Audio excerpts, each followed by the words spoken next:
ನಾವೆಲ್ಲರೂ ನಮ್ಮನ್ನು ನಾವು ಬಹಳ ಬಾರಿ ವೀರಶೈವರು ಅಂತ ಹೆಮ್ಮೆಯಿಂದ ಹೇಳ್ಕೊಳ್ತಿರ್ತೀವಿ. ಒಂದು ಗ್ರೂಪ್ ಆದ್ರೆ ಬಹಳ ದೊಡ್ಡ ಸಂಖ್ಯೆ ಕಂಡ್ರೆ ಚೆನ್ನಾಗಿರ್ತೀವಿ ಅಂತ. ಸಂಖ್ಯೆಗೆ ಎಷ್ಟು ಮಹತ್ವ ಕೊಟ್ಟಿದ್ದೀವೋ ಅಷ್ಟು ಹೃದಯಕ್ಕೆ ಮಹತ್ವ ಕೊಟ್ಟಿದ್ದೀವ ಅಂದ್ರೆ ಇಲ್ಲ. ನೀವು ಶಿವ ಅಂದಾಗ ಶಿವನಿಗೊಂದು ರೂಪ ಕೊಡ್ತಾರೆ, ರಾಮ ಅಂದಾಗ ರಾಮನಿಗೊಂದು ರೂಪ ಕೊಟ್ಟಿದ್ದಾರೆ, ಆಂಜನೇಯ ಅಂದಾಗ ಆಂಜನೇಯನಿಗೊಂದು ಬೇರೆ ರೂಪ ಇದೆ, ಗಣೇಶ ಅಂದಾಗ ಗಣೇಶನಿಗೊಂದು ರೂಪ ಇದೆ. ಆದ್ರೆ ಶಿವನ ರೂಪವನ್ನ ನಾವೆಲ್ಲರೂ ಕಲ್ಪಿಸಿಕೊಳ್ಬೇಕಾದ ಲಿಂಗದ ರೂಪದಲ್ಲಿ ಹೆಂಗ್ ಕೊಟ್ರು? ವಚನಗಳು ನಮ್ಮ ಬದುಕಿನ ಆಚರಣೆಗೆ ಬೇಕಾಗಿರುವಂತ ಶಕ್ತಿಯನ್ನು ತುಂಬುತ್ತೆ. ಆದರೆ ಆಚರಣೆ ಯಾವ ದಿಕ್ಕಿಗೆ ಹೋಗಬೇಕು ಅಂತ ಹೇಳೋದಕ್ಕೆ ಸಿದ್ಧಾಂತ ಶಿಖಾಮಣಿಯೇ ಬೇಕಾಗುತ್ತೆ. ಯಾರು ವೀರಶೈವರಾಗಿದ್ದಾರೋ ಅವರಿಗೆ ಪುನರ್ಜನ್ಮ ಇಲ್ಲ, ಹಿಂದಿನ ಜನ್ಮಗಳಿವೆ ಅಷ್ಟೇ. ಏನ್ ಪುಣ್ಯವಂತರು ವೀರಶೈವರಾದವರು.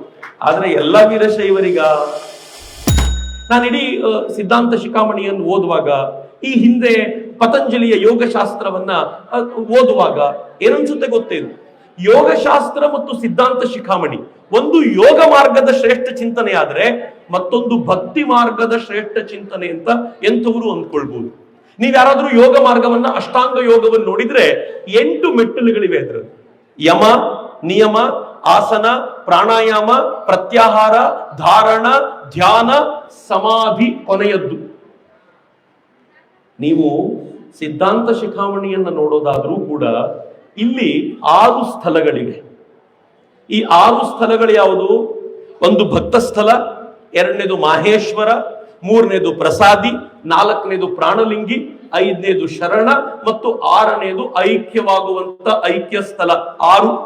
ಈ 6ರಲ್ಲಿ 2 ಡಿವೈಡ್ ಮಾಡ್ಕೊಂಡ್ರೆ ಮೊದಲನೇದು ಭಕ್ತ ಸ್ಥಳ ಮತ್ತು ಮಾಹೇಶ್ವರ ಇದೆಯಲ್ಲ, ಇದಕ್ಕೆ ಎಷ್ಟು ಅವಾಂತರ ಸ್ಥಳಗಳನ್ನ ಹೇಳಲಾಗಿದೆ ಅಂದ್ರೆ 3ನೇದು ಮತ್ತು 4ಕ್ಕೆ ಅದರ ಅರ್ಧದಷ್ಟು ಸಾಕಾಯ್ತು. 5ನೇದು ಮತ್ತು 6ನೇದಕ್ಕೆ ಅದರ ಅರ್ಧದಷ್ಟು ಸಾಕಾಯ್ತು.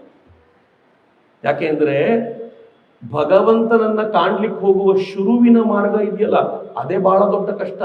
ಒಂದ್ಸಲ ಈ ರೋಡಿಗೆ ಬಂದ್ಮೇಲೆ ಆಮೇಲೆ ಸುಲಭ. ಈ ರೋಡಿಗೆ ಬಂದಾಗ ನಮಗೆ ನಾವು ಹಾಕೊಳ್ಬೇಕಾಗಿರುವಂತ ಚೌಕಟ್ಟು ಬಹಳ ಕಷ್ಟವಾಗಿರುವಂತದ್ದು. ಸುತ್ತಲಿನ ಪ್ರಪಂಚ ಎಷ್ಟು ಸುಂದರವಾಗಿ ಕಾಣ್ತಿದೆ ಅಂತಂದ್ರೆ, ಸುಂದರವಾಗಿರುವ ಈ ಪ್ರಪಂಚದಿಂದ ಮನಸ್ಸನ್ನ ಒಳಗೆ ತಿರುಗಿಸ್ಲಿಕ್ಕೆ ಬೇಕಾಗಿರುವ ಸಾಧನೆ ಇದೆಯಲ್ಲ, ಅದು ಬಹಳ ದೊಡ್ಡದ್ದು. ಹಾಗೆ ಯೋಗ ಮಾರ್ಗದಲ್ಲೂ ಕೂಡ ಯಮ ನಿಯಮ ಎಷ್ಟು ಕಠಿಣವಾದ್ದು ಅಂತಂದ್ರೆ, ಆದ್ರೆ ದುರದೃಷ್ಟ ಯಮ ನಿಯಮವನ್ನು ನಾವು ಯಾರು ಆಚರಣೆ ಮಾಡಲ್ಲ. ಡೈರೆಕ್ಟ್ ಆಗಿ ಯೋಗಾಸನ ಅಂತ ಆಸನಕ್ಕೆ ಹೋಗ್ತೀವಿ, ಪ್ರಾಣಾಯಾಮ ಮಾಡ್ತೀವಿ, ಇನ್ ಯಾವತ್ ಸಮಾಧಿ ಸಿಗುತ್ತೆ ಅಂತ ಕಾಯ್ತಿರ್ತೀವಿ. ಯಮ ನಿಯಮಗಳು ಅತ್ಯಂತ ಪ್ರಮುಖವಾದ್ದು ಅಂತ.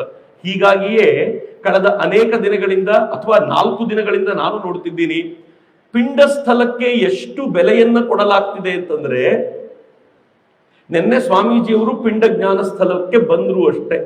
ಪಿಂಡ ಸ್ಥಳ ಹೇಳ್ತಾ ಹೋದ್ರೆ, ಅದನ್ನ ವಿವರಣೆ ಮಾಡ್ತಾ ಹೋದ್ರೆ ಬಹುಶಃ ಸ್ವಾಮೀಜಿ ಮೊನ್ನೆ ಹೇಳಿದ್ದು ಅಕ್ಷರಶಃ ಸತ್ಯ.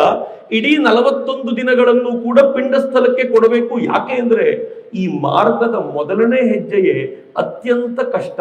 ಯಾರು ಮೊದಲನೇ ಹೆಜ್ಜೆಯನ್ನ ಸಮರ್ಥವಾಗಿ ಇಡ್ತಾರೋ ಅವರು ಮುಂದಿನ ಹೆಜ್ಜೆಗಳನ್ನ ಸಹಜವಾಗಿ ಗುರುವೇ ಕರ್ಕೊಂಡು ಹೋಗ್ತಾನೆ ಎನ್ನುವ ದೃಷ್ಟಿಯಿಂದ ಹೇಳಿರುವಂತ ಮಾತುಗಳು ಅಂತ.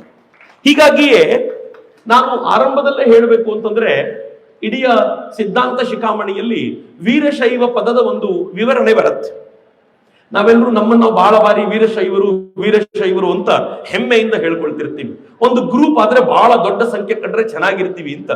ಸಂಖ್ಯೆಗೆ ಎಷ್ಟು ಮಹತ್ವ ಕೊಟ್ಟಿದ್ದೀವೋ ಅಷ್ಟು ಹೃದಯಕ್ಕೆ ಮಹತ್ವ ಕೊಟ್ಟಿದ್ದೀವ ಅಂದ್ರೆ ಇಲ್ಲ. ನೀವು ಕೆಲವರನ್ನು ಕೇಳಿ, ನಾನು ಬ್ರಾಹ್ಮಣ ಎನ್ನುವಂತ ಏನ್ ದಿಮಾಕಿದೆ ಅಂತಂದ್ರೆ ಏನೋ ಹೆಮ್ಮೆ. ಆದ್ರೆ ಬ್ರಾಹ್ಮಣ ಅನ್ನೋ ಪದದ ಅರ್ಥ ಏನ್ ಗೊತ್ತೇನು? ಬ್ರಹ್ಮೇ ಚರತಿ ಇತಿ ಬ್ರಾಹ್ಮಣ. ಯಾರು ಸದಾಕಾಲ ಬ್ರಹ್ಮನಲ್ಲಿಯೇ ಚಿಂತನೆ ನಡೆಸ್ತಾ ಇರ್ತಾರೆಯೋ, ಬ್ರಹ್ಮನ ಚಿಂತನೆಯನ್ನೇ ನಡೆಸ್ತಾ ಇರ್ತಾರೆಯೋ ಅವರು ಬ್ರಾಹ್ಮಣರು ಅಂತ. ಸದಾಕಾಲ ಬ್ರಹ್ಮಚಿಂತನೆ ಬ್ರಾಹ್ಮಣತ್ವದ ಮೊದಲನೇ ಕ್ಯಾರೆಕ್ಟರಿಸ್ಟಿಕ್ಕೇ ಅದು. ವೀರಶೈವ ಪದದ ಅರ್ಥ ಏನ್ ಗೊತ್ತೇ? ಸಿದ್ಧಾಂತ ಶಿಖಾಮಣಿಯಲ್ಲಿ ಹೇಳ್ತಾರೆ, ವಿ ಶಬ್ದೇನೋಚ್ಯತೆ ವಿದ್ಯಾ ಶಿವ ಜಿವೈಕ್ಯ ಬೋಧಿಕ ತಸ್ಯಾಂ ರಮಂತೆ ಯೇ ಶೈವಾಹ ವೀರಶೈವಾಸ್ತು ತೇ ಮತಾಹ. ವೀರ ಅನ್ನೋ ಪದದಲ್ಲಿ ವಿ ಇದೆಯಲ್ಲ, ಈ ವಿ ಅನ್ನೋ ಅಕ್ಷರ ಜ್ಞಾನ ಸೂಚಕ. ಏನು ಜ್ಞಾನ? ಶಿವ ಮತ್ತು ಜೀವದ ಏಕಬೋಧೆಯ ಜ್ಞಾನ. ಶಿವ ಬೇರೆಯಲ್ಲ, ಜೀವ ಬೇರೆಯಲ್ಲ, ನಾನು ಬೇರೆಯಲ್ಲ, ಶಿವ ಬೇರೆಯಲ್ಲ ಎನ್ನುವಂತ ಏಕಬೋಧೆಯ ಜ್ಞಾನದಲ್ಲಿ ಯಾರು ಸದಾಕಾಲ ಆನಂದಿಸ್ತಾರೋ ಅವರೇ ವೀರಶೈವರು ಅಂತ. ಏನ್ ಸುಂದರವಾದ ವ್ಯಾಖ್ಯೆ.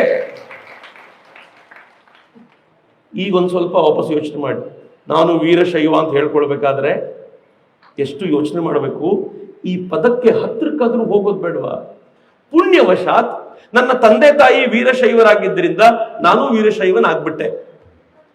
ಆದ್ರೆ ಈಗ ನಾನು ಅಧಿಕೃತವಾಗಿ ನನ್ನ ಗುಣವನ್ನ ಗಳಿಸಿಕೊಂಡು ನಾಯಕ ಈ ಪದಕ್ಕೆ ಗೌರವ ತಂದ್ಕೊಡಬಾರ್ದು ಅಂತ ಯಾವಾಗ ಮನೆಗಳಲ್ಲಿರುವಂತವ್ರು ಯೋಚನೆ ಮಾಡ್ತಾರಲ್ಲ, ಆಗ ಈ ಪದದ ಗೌರವ ಸಾರ್ಥಕತೆಯನ್ನು ಪಡ್ಕೊಳ್ಳುತ್ತೆ ಅಂತ ನನಗನ್ಸುತ್ತೆ. ಅದು ಬಹಳ ಅತ್ಯಂತ ಅಗತ್ಯವಾಗಿರುವಂತ ಕೆಲಸ. ಮಿತ್ರ, ಇಡೀ ಈ ವೀರಶೈವ ಸಿದ್ಧಾಂತದ ಚಿಂತನೆ ಇದೆಯಲ್ಲ, ಅದು ಮಾಯೆಯನ್ನ ಧಿಕ್ಕರಿಸಿ ಎಲ್ಲಿವರೆಗೂ ಅಂತಂದ್ರೆ ಆಚಾರ್ಯರು ಹೇಳ್ತಾರೆ, ಶಿವಾಚಾರ್ಯರು ಹೇಳ್ತಾರೆ, ಮಾಯೆಯನ್ನ ಶ್ವಪಚದಂತೆ ಕಾಣಬೇಕು, ನಾಯಿಯಂತೆ ಕಾಣಬೇಕು. ಅದನ್ನ ಎಲ್ಲಿಡಬೇಕೋ ಅಲ್ಲೇ ಇಡಬೇಕು, ಅಲ್ಲಿಟ್ಟು ಅದನ್ನ ಮೀರುವ ಶಕ್ತಿಯನ್ನ ಪಡ್ಕೊಳ್ಬೇಕು ಅಂತ ಹೇಳ್ತಾರಲ್ಲ, ಆ ಶಕ್ತಿಯನ್ನ ಪಡ್ಕೊಳ್ಳುವ ಪ್ರಯತ್ನ ಸಿದ್ಧಾಂತ ಶಿಖಾಮಣಿಯ ಉದ್ದಕ್ಕೂ ಕಂಡುಬರುತ್ತೆ. ವಚನಗಳು ನಮ್ಮ ಬದುಕಿನ ಆಚರಣೆಗೆ ಬೇಕಾಗಿರುವಂತ ಶಕ್ತಿಯನ್ನು ತುಂಬುತ್ತೆ. ಆದರೆ ಆಚರಣೆ ಯಾವ ದಿಕ್ಕಿಗೆ ಹೋಗಬೇಕು ಅಂತ ಹೇಳೋದಕ್ಕೆ ಸಿದ್ಧಾಂತ ಶಿಖಾಮಣಿಯೇ ಬೇಕಾಗುತ್ತೆ. ಯಾವ ಅನುಮಾನವೂ ಇದರಲ್ಲಿ ಇಟ್ಕೊಳ್ಬೇಕಾದಂತ ಅಗತ್ಯ ಇಲ್ಲ. ಈ ಇಡೀ ಸಿದ್ಧಾಂತ ಶಿಖಾಮಣಿ ಲಿಂಗದ ಸುತ್ತಲೂ ಸುತ್ತುವಂಥದ್ದು. ನಾನು ಬಹಳ ಬಾರಿ ಯೋಚನೆ ಮಾಡ್ತಿರ್ತೇನೆ, ಬಹುಶಃ ಸನ್ನಿಧಿಗಳೊಂದಿಗೆ ಇದರ ಕುರಿತಂತೆ ಜಿಜ್ಞಾಸೆಯು ನಡಿಬೇಕಾಗಿರುವಂತ ಕೆಲಸ ಇದೆ. ಯಾವಾಗಲಾದ್ರೂ ಅವಕಾಶ ಕೊಟ್ಟಾಗ ಅದು ಆಗ್ಬೇಕು. ಹೇಗೆ ಲಿಂಗ ಸ್ವರೂಪವನ್ನ ಪಡ್ಕೊಳ್ತು ಅಂತ. ಭಗವಂತನನ್ನ ಲಿಂಗ ಸ್ವರೂಪದಲ್ಲಿ ಕಾಣ್ಲಿಕ್ಕೆ ಹೆಂಗ್ ಸಾಧ್ಯ ಆಯ್ತು? ನೀವು ಶಿವ ಅಂದಾಗ ಶಿವನಿಗೊಂದು ರೂಪ ಕೊಡ್ತಾರೆ, ರಾಮ ಅಂದಾಗ ರಾಮನಿಗೊಂದು ರೂಪ ಕೊಟ್ಟಿದ್ದಾರೆ, ಆಂಜನೇಯ ಅಂದಾಗ ಆಂಜನೇಯನಿಗೊಂದು ಬೇರೆ ರೂಪ ಇದೆ, ಗಣೇಶ ಅಂದಾಗ ಗಣೇಶನಿಗೊಂದು ರೂಪ ಇದೆ. ಆದ್ರೆ ಶಿವನ ರೂಪವನ್ನ ನಾವೆಲ್ಲರೂ ಕಲ್ಪಿಸಿಕೊಳ್ಬೇಕಾದ ಲಿಂಗದ ರೂಪದಲ್ಲಿ ಹೆಂಗ್ ಕೊಟ್ರು? ನಾನು ಬಹಳ ಬಾರಿ ಯೋಚನೆ ಮಾಡ್ತಿರ್ತೀನಿ. ಜಗತ್ತಿನ ಅನೇಕ ಭಾಗಗಳಲ್ಲಿ ಈ ಲಿಂಗ ರೂಪದ ಕಲ್ಪನೆ ಇದೆ. ಆದ್ರೆ ಆ ಲಿಂಗ ರೂಪದ ಕಲ್ಪನೆ ಇಲ್ಲಿಂದಲೇ ಎಮರ್ಜ್ ಆಗಿದ್ದು ಹೇಗಿರ್ಬೋದು ಅಂತ. ಅಖಂಡ ಮಂಡಲಾಕಾರಂ ವ್ಯಾಪ್ತಂ ಏನ ಚರಾಚರಂ ಅಂತ. ಈ ಇಡೀ ಚರಾಚರ, ಇಡೀ ವಿಶ್ವ, ಇಡೀ ಪ್ರಕೃತಿ ಅಖಂಡ ಮಂಡಲಾಕಾರವಾದ್ದು ಅಂತ. ಅಖಂಡ ಮಂಡಲಾಕಾರ ಅಂತಂದ್ರೆ ಕೋಡಿ ಮೊಟ್ಟೆಯ ಆಕೃತಿ ಅಥವಾ ಓವಲ್ ಶೇಪ್ ಅಲ್ಲಿ ಇರುವಂತದ್ದು ಅಂತ ನಾವು ಭಾವಿಸೋದಾದ್ರೆ, ನನ್ನ ಪೂರ್ವಜರು ಇಡೀ ಸೃಷ್ಟಿ, ಇಡೀ ವಿಶ್ವ, ಇಡೀ ಶಿವ ಆ ಸ್ವರೂಪದಲ್ಲಿ ತನ್ನಂತಾನು ಕಾಣಿಸಿಕೊಳ್ತಾನೆ ಎನ್ನುವ ಕಲ್ಪನೆಯನ್ನ ತಮ್ಮದಾಗಿಸಿಕೊಂಡು ಆ ಶ್ರೇಷ್ಠ ತತ್ವವನ್ನ ಮಾಡಿದ್ರು. ಮಾಡಿದ್ದಷ್ಟೇ ಅಲ್ಲ, ವೀರಶೈವ ಚಿಂತನೆಯ ಆಧಾರದ ಮೇಲೆ ಕೈ ಮೇಲೆ ಅವನನ್ನ ತಂದಿಟ್ಟು ಭಗವಂತ ಅಲ್ಲೆಲ್ಲೂ ಇಲ್ಲ, ಇಲ್ಲೇ ಕುಳಿತಿದ್ದಾನೆ ಅಂತ ಹೇಳುವಂತ ಅಪರೂಪದ ಚಿಂತನೆಯನ್ನು ಕೊಟ್ರಲ್ಲ, ಅದು ನಮ್ಗೆ ಕೊಟ್ಟಿರುವಂತ ಶಕ್ತಿ. ನನ್ನ ಮತ್ತು ಭಗವಂತನ ನಡುವೆ ಮತ್ತೊಬ್ಬ ಬೇಕಾಗಲಿಲ್ಲ, ನನ್ನ ಮತ್ತು ಭಗವಂತನ ನಡುವೆ ಯಾರೂ ಬೇಕಾಗ್ಲಿಲ್ಲ ಎನ್ನುವಂತ ಶ್ರೇಷ್ಠ ಚಿಂತನೆಯನ್ನ ನಮಗಿದು ಕೊಡ್ತು. ಹೀಗಾಗಿಯೇ ಇಡೀ ಸಿದ್ಧಾಂತ ಶಿಖಾಮಣಿಯ ಆರಂಭದಲ್ಲಿ ಪಿಂಡಸ್ಥಲ ಬರುತ್ತಲ್ಲ, ಈ ಪಿಂಡಸ್ಥಲ ಏನ್ ಹೇಳುತ್ತೆ ಅಂತಂದ್ರೆ, ಪಿಂಡ ಅಂದ್ರೆ ಜೀವಾತ್ಮ ಎನ್ನುವ ಕಲ್ಪನೆಯನ್ನು ಕಟ್ಟಿಕೊಡುತ್ತೆ. ಬರೀ ಜೀವಾತ್ಮ ಅಲ್ಲ. ವೀರಶೈವರಾಗೋದಕ್ಕೆ ಪರಮಪೂಜ್ಯ ಸನ್ನಿಧಾನದವರು ಮೊನ್ನೆ ಮಾತನಾಡ್ತಾ ಒಂದು ಮಾತನ್ನು ಹೇಳ್ತಿದ್ರು. ಏನ್ ಹೇಳಿದ್ರು ಅಂತಂದ್ರೆ ಬಹಳ ಚೆನ್ನಾಗಿದೆ ಕೇಳಿ, ನನಗೂ ಒಂದ್ಸಲ ರೋಮಾಂಚನ ಅನ್ನಿಸ್ತವ್ರು. ಹೇಳಿದ್ರು, ಯಾರು ವೀರಶೈವರಾಗಿದ್ದಾರೋ ಅವರಿಗೆ ಪುನರ್ಜನ್ಮ ಇಲ್ಲ, ಹಿಂದಿನ ಜನ್ಮಗಳಿವೆ ಅಷ್ಟೇ. ಏನ್ ಪುಣ್ಯವಂತರು ವೀರಶೈವರಾದವರು. ಆದ್ರೆ ಎಲ್ಲ ವೀರಶೈವರಿಗ ಯಾರು ಸಿದ್ಧಾಂತ ಶಿಖಾಮಣಿಯನ್ನ ಪಾಲಿಸಿ ಅದರಂತೆ ಬದುಕಿದ್ದಾರೋ ಅವರಿಗೆ ಮಾತ್ರ, ಎಲ್ರಿಗೂ ಅಲ್ಲ, ಹುಟ್ಟಿನಿಂದ ಮಾತ್ರ ಅಲ್ಲ ಅಂತ. ಇದನ್ನ ರಾಮಕೃಷ್ಣರು ತುಂಬಾ ಚೆನ್ನಾಗಿ ಹೇಳ್ತಾರೆ, ಬಹಳ ಚೆನ್ನಾಗಿದೆ ಕೇಳಿ. ಒಬ್ಬ ಭಕ್ತ ಬಂದು ಕೇಳ್ತಾನೆ ರಾಮಕೃಷ್ಣರಿಗೆ, ರಾಮಕೃಷ್ಣರೇ, ಗಂಗೆಯಲ್ಲಿ ಸ್ನಾನ ಮಾಡಿದವರೆಲ್ಲರ ಪಾಪಗಳು ನಾಶವಾಗುತ್ತಾ? ಹಂಗಿದ್ಮೇಲೆ ಎಲ್ಲರೂ ಗಂಗೆಯಲ್ಲಿ ಸ್ನಾನ ಮಾಡೋದು, ಪಾಪ ನಾಶ ಆಗೋದು, ಮುಗಿದೋಯ್ತಲ್ಲ, ದೇಶದಲ್ಲಿ ಯಾರು ಪಾಪಿಗಳೇ ಇಲ್ಲಲ್ಲ. ರಾಮಕೃಷ್ಣರು ಹೇಳಿದ್ರು, ಹಂಗಲ್ಲ ಅದು. ನೀನು ಗಂಗೆಯಲ್ಲಿ ಸ್ನಾನ ಮಾಡ್ಲಿಕ್ಕೆ ಹೋದ ತಕ್ಷಣ ಪಾಪಗಳು ಹೆದರಿಕೊಂಡು ಪಕ್ಕದ ಮರದ ಮೇಲೆ ಹೋಗಿ ಕೂತ್ಕೊಳ್ತವೆ. ನೀನು ಸ್ನಾನ ಮಾಡಿ ಮುಗಿಸ್ಕೊಂಡು ಬಟ್ಟೆಯಿಂದ ಒರೆಸ್ಕೊಳ್ತೀಯಲ್ಲ, ಅದನ್ನೇ ಕಾಯ್ತಿರುತ್ತೆ, ವಾಪಸ್ ಬಂದು ಇದನ್ನ ಹಿಡ್ಕೊಳುತ್ತೆ, ನೀನ್ ಮತ್ತೆ ಪಾಪಿಯಾಗಿ ವಾಪಸ್ ಬರ್ತೀಯ ಅಂತ ಹಂಗದು ಅಂತ. ಯಾರು ಈ ರೀತಿ ಕಟ್ಟಿಕೊಳ್ಳಬಲ್ಲರೋ ಅವರಿಗೆ ಪುನರ್ಜನ್ಮ ನಿಸ್ಸಂಶಯವಾಗಿ ಇಲ್ಲ ಅನ್ನೋದ್ರಲ್ಲಿ ಯಾವ ಅನುಮಾನವೂ ಇಲ್ಲ ಅಂತ. ಅಷ್ಟು ಸುಂದರವಾಗಿರುವಂತ ಸಿದ್ಧಾಂತ ಶಿಖಾಮಣಿಯ ಚಿಂತನೆ ಇದೆ ಅಂತ.